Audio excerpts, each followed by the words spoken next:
Tarakeshwaran and my register number is 20BC1675. My J Comran topic is about spam classification and detection using NLP and machine learning modeling. Natural language processing is an interdisciplinary subfield of linguistic computer science and artificial intelligence concerned with the interaction between computer and human language. In particular, how to program computer to process and analyze large amount of natural language data. The goal is a computer capable of understanding the context and the content of the document. The technology can be accurately extract information and insights contained in the document as well and categorize and organize the document by themselves. Natural language processing is a part of everyday life and it is essential to our life at the home and at work. Without giving it much thought, we send voice commands to our virtual home assistants, our smartphone, and even our vehicle. Voice enabled applications such as Alexa, Siri, and Google Assistants use NLP and machine learning to answer our questions, add activities to our calendar, call the contacts that we state in our voice command. NLP is not only making our lives easier but revolutionize the way we work, live, and play. Some NLP based solutions include translation, speech recognition, sentiment analysis, question and answer system, chatbot, automatic text summarization, market intelligence, automatic text classification, and automatic grammar checking. These technologies help organization to analyze data, discover insights, automate time consuming processes, and or gain competitive advantage.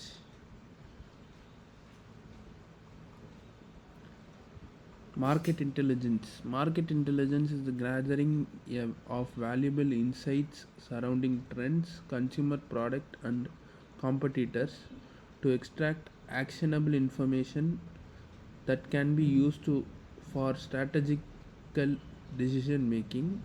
Market intelligence can analyze topics, sentiment, keywords, and intent in unstructured data and is less time consuming than traditional desk research. Using market intelligence, organizations can pick up on search queries and add contextually relevant synonyms to the search result. It can also help organizations decide which product or service to discontinue or what customers to target. Translation language is more complex than a simple word-to-word replacement method. Since each language has a grammar rule, the challenge of translating a text is to do so without changing its meaning and style and its context. Since computers do not understand grammar, they need a process in which they can deconstruct a sentence, then reconstruct it in other language in which the context do not change and makes sense. Google Translate is one of the most well-known online translation tool. Google Translate once used phrase-based machine learning translation, which looks for similar phrase between different languages. At present, Google uses Google Neural Machine Translation instead, which uses ML with NLP to look for patterns in language. Speech recognition. Speech recognition is a machine learning ability to identify and interpret the phrase and word from spoken language and convert them into a machine readable format. It uses NLP to allow computers to simulate human interactions and ML to respond in a way that it mimics the human responses. Google Now, Alexa, and Siri are some of the most popular examples of speech recognition. Simply saying call Jane, a mobile device recognizes what that command means and will now make a call to contact saved as Jane. Sentiment analysis. Sentiment analysis uses NLP and ML to interpret and analyze the emotion in a subjective data like news articles and tweets. Positive and negative neutral opinions can be identified to determine the customer sentiments toward a brand, product, or service. Sentiment analysis is used to gauge public opinion, monitor brand reputation, and better understand customer experience. The word, sentence, paragraph, and essays, we use them almost every day of our adult life. Whether you are sending out a tweet or composing an email to your colleague or writing an article like what I am doing now as a human, we all use words to communicate our thoughts and our ideas. Now imagine a world where could teach computers to interact with the world. The main goal with this project is to build a spam classifier using SMS spam collection dataset, which contains a set of 5572 SMS messages in English. Once ready, the classifier will be able to read a given string of text and subsequently classify the text as either ham or spam. In this project, I will walk through the steps of building out a spam classifier. Along the way, I highlighted some key concepts in natural language processing. First of all, we imported all the required libraries, and next the data is imported from the data set. Exploratory data analysis is the process of performing an initial investigation on the data to discover patterns, spot anomalies, test hypotheses, and check assumptions with the help of summary statistics and graphical representation. A input of 5572 rows and 2 columns, label and body text. Out of 5572 rows, 747 of them are spam, and the remaining 4825 are ham. We also have no missing data. We can use required packages like mice dataset, mice packages to check for missing datasets. Next one is feature engineering. Feature engineering is a process of creating a new feature or transforming existing features to get most out of our data. In this section, we look to create two new features: body length and punctuation percentage. Body length is the length of the body text excluding spaces. Percentage of punctuation in the body text is the punctuation percentage. These two attributes are going to be added in this part of the project.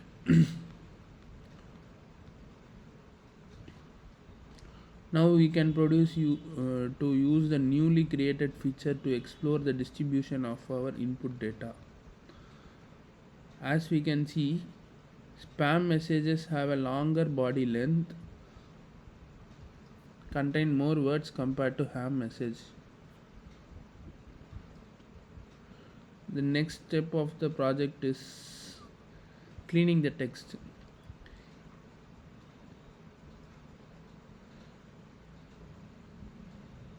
The real world data are oftentimes extremely messy and not so straightforward to process.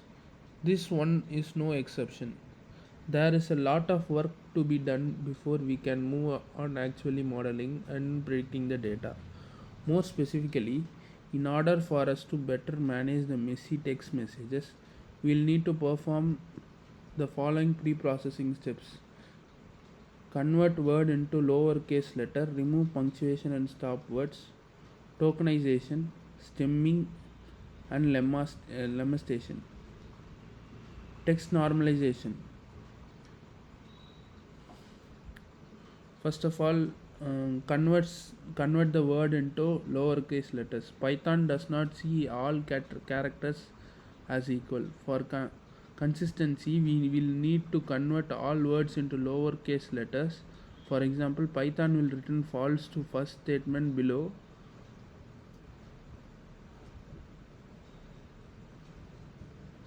removing the punctuations. Similar to argument made above, the rationale for removing punctuation is because punctuations does not hold any meanings in the text. Thus we want Python to only focus on the words in the given text and not to worry about the punctuation that are involved.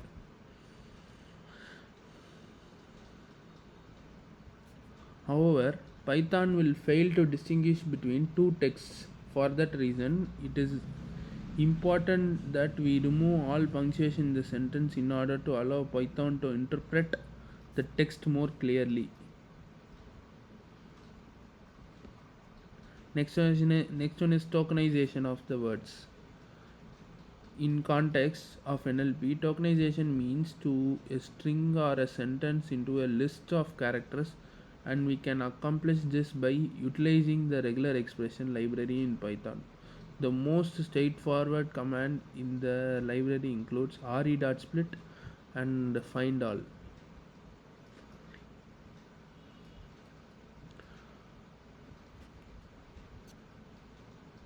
Next step of this one is removing the stop words. Stop words are commonly used in the words in the English language, like but, if you, if and they, if and the,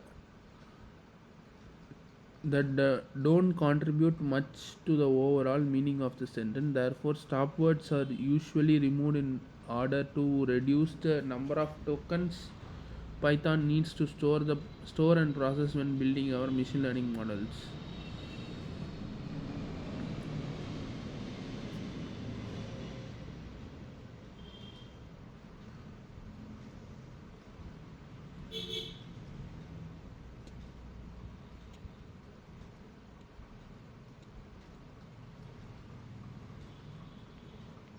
Next process is stemming versus lemmatization. Next process is stemming versus word normalization. Stemming, the process of reducing inflection or derived words to their word stem or root by crudely chopping off the ends of the word to leave only the base. Word normalization, the process of grouping together inflected form of a word so they can be analyzed as a single term. Broadly speaking, both stemming and word normalization serves the purpose of condensing the variation of the same word down to their root form.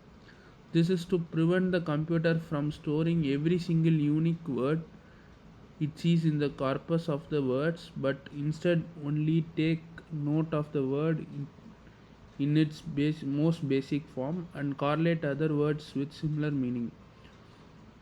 For example, grew, grown, growing, and growth are simply variations of the same word grow.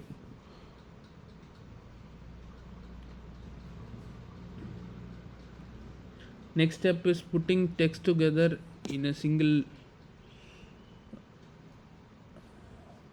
clean text function, that is vectorization.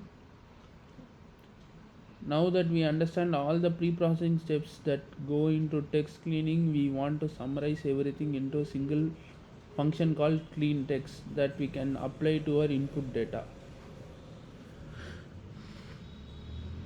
From there we can compute the most common words that are observed in ham versus spam messages. Vectorization is the process of encoding the text as an integer to create a feature vector. In this section, we will look in three different functions for vectorizing text in scikit-learn. Count vectorization, tf-idf transform, tf-idf vectorize.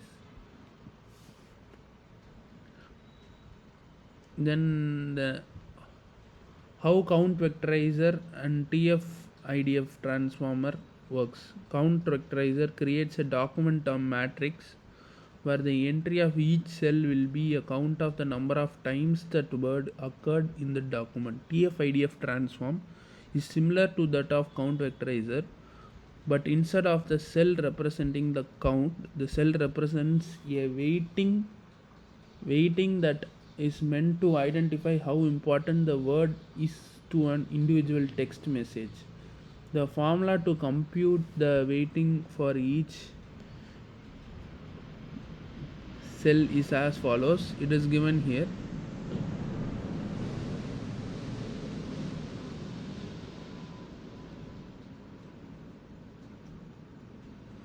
Next one is how TF-IDF vectorizer is equivalent to count.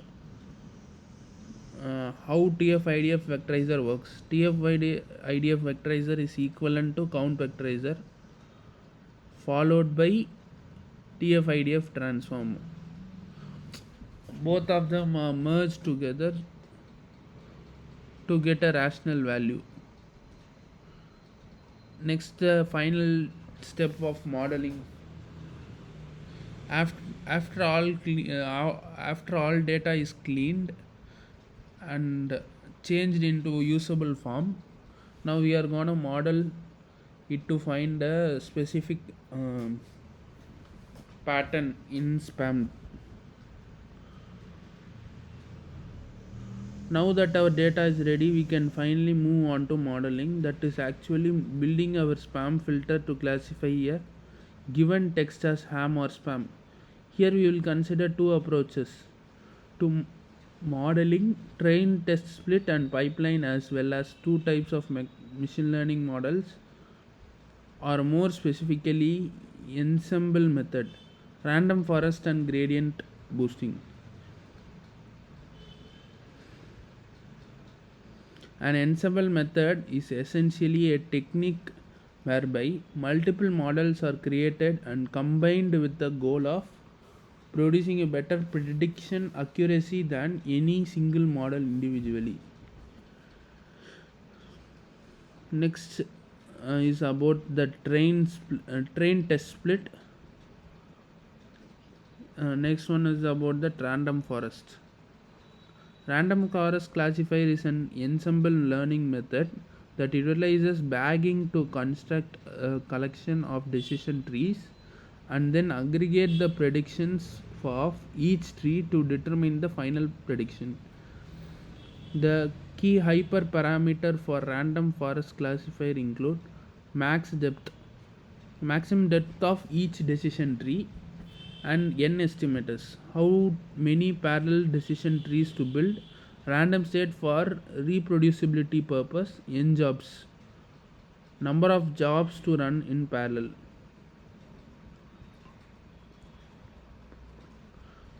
Our random forest model on the data, let's first build a mutual grid search using nested loops to find most optimal set of hyperparameters.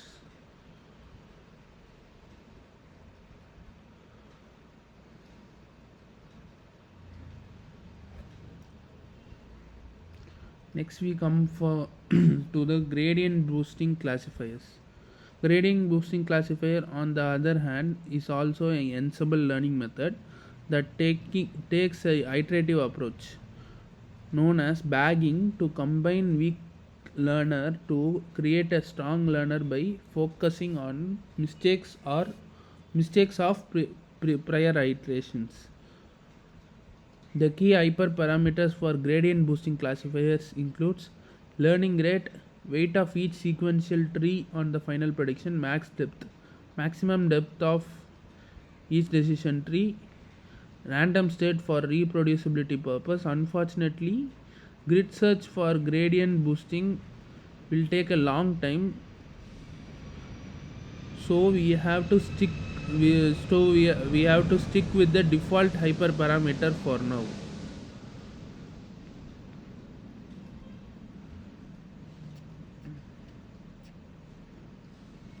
Then on some thoughts about modeling. While both models in this particular from this particular project have returned very similar predictions, it is important to bear in mind the trade-off it is important to bear in mind the trade offs that may occur in other scenarios where this is not the case. More specifically, it is worth considering the business content and the overall purpose for which the model is built. For example, in spam classification, it is better to optimize for precision, as we can probably deal with some spam messages in our inbox here and there, but we definitely don't want our model to classify an important message as spam. In contrast, in fraud detection, it is much better to optimize for recall, as it is more costly if our model fails to identify the real threats than it identifies a false threat. What we are gonna do in this semester for our J component, we will start with exploring the data set, followed by feature engineering, where we created two new features, body length and punctuation. We then moved on to performing some processing steps that are specific to NLP pipeline, such as removing punctuation and stop words, tokenizing and stemming. After that, we performed vectorization using TF-IDF vectorize in order to encode text and turn them into the feature for machine learning. Finally, we are gonna build two separate prediction models: random forest classifier and gradient boosting classifier, as well as compare their accuracy in the overall performance. Thank you.